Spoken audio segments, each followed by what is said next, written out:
effectivement, on peut avoir affaire à des prix d'appel relativement bas, mais dès lors qu'on va augmenter de la capacité, qu'on va augmenter l'usage, on peut avoir affaire très rapidement à des prix qui évoluent significativement, et il faut bien comparer des choses comparables. Comme là-dessus, et notamment dans le monde de l'entreprise, les choses sont faites de manière spécifique. C'est très difficile de vous dire c'est 10 fois plus, 2 fois plus ou 2 fois moins.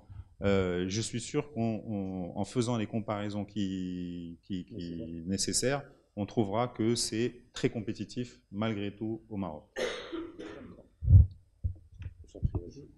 Je prendrais juste un petit commentaire. En fait, ce qui est intéressant, c'est que en général, ce problème de prix, oui, effectivement, quand il y a des investissements qui viennent de se faire et tout, il y a toujours il faut amortir et tout. Mais un élément qui est important, c'est aussi la compétition.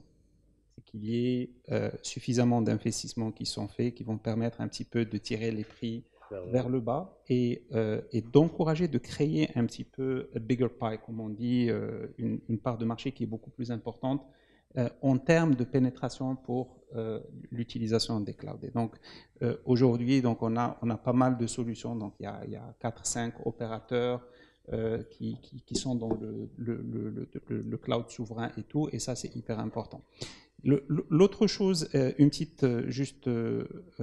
petit commentaire aussi sur la partie de l'investissement technologique. En fait, comme on dit, c'est toujours Djaja ou Beda, excusez le terme.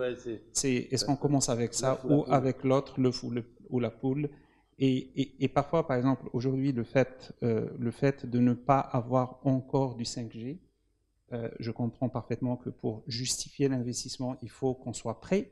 Mais aujourd'hui, on est en train de passer à côté d'un ensemble de scénarios qui sont offerts par la 5G, où on n'est même pas sur la ligne de compétition, quoi. Les gens sont en train de courir le 10 000 mètres. Nous, on n'est même pas encore sur le terrain. Et donc parfois, il faudrait...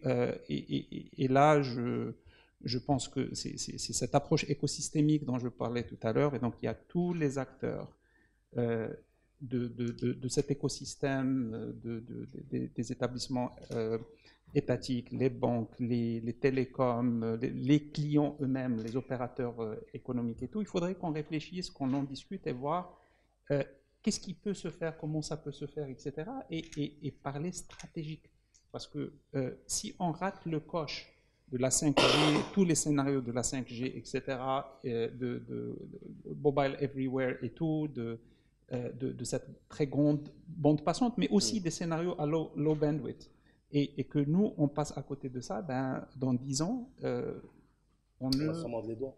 Voilà, on n'a pas de start-up qui vont opérer dans ce domaine. On est en retard par rapport à ce genre de choses. C'est pour ça qu'il est important de réfléchir comment, stratégiquement, quels sont ces investissements qu'on doit prendre tous ensemble et faire les bons investissements, trouver les bons financements, les bons trucs, de telle sorte à ce qu'on soit dans le jeu.